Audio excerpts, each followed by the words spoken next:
Welcome sa Dries TV. Kung interesado ka sa ganitong news, huwag kalimutang isubscribe ang ating YouTube channel. Maraming salamat! Welcome back again sa ating YouTube channel mga kakimpaw, and sa update natin ito ang pag-uusapan natin ay tungkol sa mga importanteng kaganapan kina Kim and syempre kay Paula Avellino. Pero bago po ang lahat, maraming salamat sa inyong patuloy na pag-support at pagsubaybay sa mga daily update natin. Kaya naman bilang pasasalamat, narito po ang ilang napili kong komento patungkol ito sa naging previous update. Unang komento mula po ito kay Ginang Annalyn Hiccup. Sabi niya, "Good afternoon, Dre. Sobrang proud lang ni Paolo kay Kim at sa mga ibang fans naman na lumalabas ng privacy ng iba. I-respect nyo naman si Paolo at yung bahay niya, hindi siya katulad ng ibang artista. Lahat nakapost sa social media. Gusto niya maging private lang kaya sana respect natin talaga. Love nyo ang Kim Pao forever." So tama po kayo dyan, Ginang Annalyn Hiccup. Sana irespeto po nila yung privacy ni Paolo Avellino. Kasi si Paolo, mga Kim Pao, sobrang private niya na tao. Tapos, malalaman na lang natin na may nagmamanman pala sa kanyang tahanan. Na siyang hindi po katanggap-tanggap nga naman mga kakimpaw kasi ang usapan dito ay yung kaligtasan. Lalo na't public figure nga si Paula Avellino, hindi po ba? Kaya naiintindihan ko po kung bakit gusto niya ng pribadong buhay, kung bakit gusto niya po ng private na buhay. Kasi nga po wala na siyang maitatago kasi nga artista po siya. Public figure, kaya sa private na buhay nila mga kakimpaw, sana irespeto na lang din po yun ng ibang mga netizen or nating mga Kimpaw fans, 'di ba? Kasi yan po talaga yung iniingatan ni Paulo, ganun din po ni Chinita Princess. Hindi po sila showy na tao, hindi po sila yung tao na ma-post sa social media, kaya dumarating talaga sa punto na may susugod sa bahay nila, may magmamanman para makakuha po ng impormasyon na which is maling-mali. Kaya naman, nakipag-ugnayan na po si Paolo Avellino sa kapulisan nang sa ganun ay masigurado ang safety niya. 'Di ba? So maraming salamat sa komento, Ginang Annalyn Hiccup. God bless po at mabuhay kayo. Next comment naman mula po kay Ginang Norma Coles. Sabi niya, "There's good evening. Tama lang ang ginawa ni Paulo na i-report sa pulis dahil delikado sa panahon ngayon. Maraming scammer at si Paulo ay isang sikat na aktor. Siyempre, magdududa ka talaga. Tama ang sinabi ni Pau na nagmamanman ang mga ito. Sa isip ko lang, Ders, baka may nag-utos sa mga babaeng ito at kung ano ang kanilang makita para sa kanilang negatibo, ipagkalat nila yan para mapag-usapan sa media. Ang nakita nila sa bahay kay Paulo, yung mga bashers gusto nilang i-down si Paulo. Buti na lang, ipinaalam agad ni Paulo sa mga pulis. Sana may resulta agad. Ipagdasal natin ang Kim Pao. Ito ang maitutulong natin sa kanila. God bless Kim Pao at iyo din, Dres. Maraming salamat.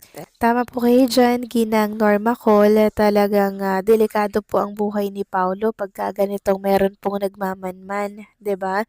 Lalo't alam naman natin na kilalang aktor, sikat na aktor, si Paulo, kaya talagang hindi po may iwasan po ang kaduda-duda ng mga galawan po na ganito. Kaya sana naman mga kakimpaw, wag na po itong pamarisan pa ng iba dahil talagang papatulan sila ni Paulo. Dahil karapat-rapat naman talagang patulan dahil ang buhay ang usapan dito mga kakimpaw at syempre yung tinatawag natin na safety, yung kaligtasan ni Paulo sa kanyang tahanan, 'di ba?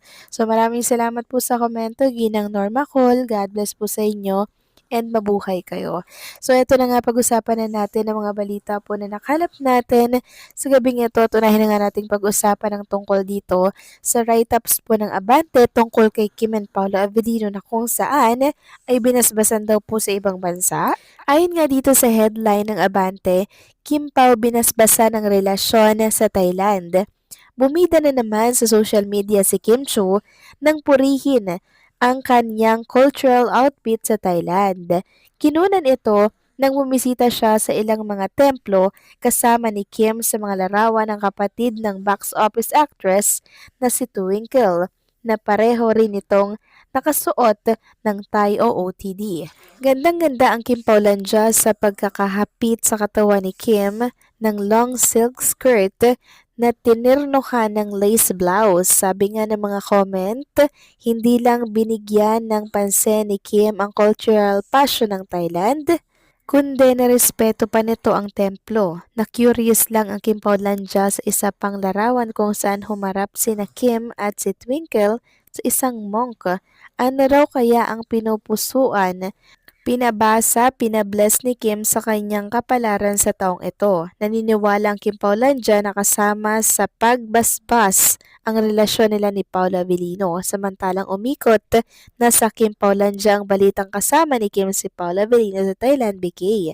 Kajoy naman ni Twinkle ang kanyang partner. Ang bakasyon na ito ang rason kung bakit wala si Kim sa kanyang noontime show nitong mga nakaraang araw. So, ang sumulat po nito ay si Ray Pomaloy. So, correction lang po mga kakimpaw. Doon sa humarap si Kim Chu doon sa Monk, no? So, yun po yung ka-business partner niya po sa House of Little Bunny. Hindi po yun si Twinkle. Pero kasama niya si Twinkle, pero hindi po si Twinkle yung humarap po sa Monk at nagpabasbas. Yun po ay isa sa mga CEO ng House of Little Bunny. Samantalang next topic naman tayo, pag-usapan natin mga kakimpaw. Itong nakita ko pong picture ni Kim and Paolo Avellino na nangyari lang kahapon. 'Di ba meron po silang ganap para po yan sa Chowking. 'Di ba? Sa Chowking. So nakita natin dito mga kakimpaw na ito yung BTS Meron palang picture si Kim and Paolo Avellino na ganito mga kakimpaw na kung saan parang sinizipper po ni Paolo yung damit ni Chinita Princess sa likuran kasi nga po hindi nga naman abot ni Kim Chu yung zipper sa likod. Kaya pinag-zipper niya si Paolo Avellino. Sabi tuloy ng ilang mga Kim Pao fans, only Paolo touches Kim skin. Ganyan po yung mga linyahan nila mga kakimpaw. Kasi totoo nga naman, si Paolo Avellino lamang po mga kakimpaw yung nakakagawa niyan kay Chinita Princess. At ganoon din si Kim Chu kay Paolo, di ba? Nakita rin natin na inaayusan po ni Kim Chu si Paolo ng damit, 'di ba? Talagang tinutupi yung mga manggas ng damit niya na talaga bang parang galawang mag-asawa na talaga sila mga kakimpaw, no? Ganyan po talaga si Kim and Paolo. Mutual, vice versa kung sino man po sa kanila. Ganun talaga yung ginagawa nila sa isa't isa at nakakatuwa lang makita na talaga namang love nila ang isa't isa sa pamamagitan pa lang ng mga ganitong gesture, mga ganitong galawan, 'di ba? Alam na natin kung anong meron sa kanila.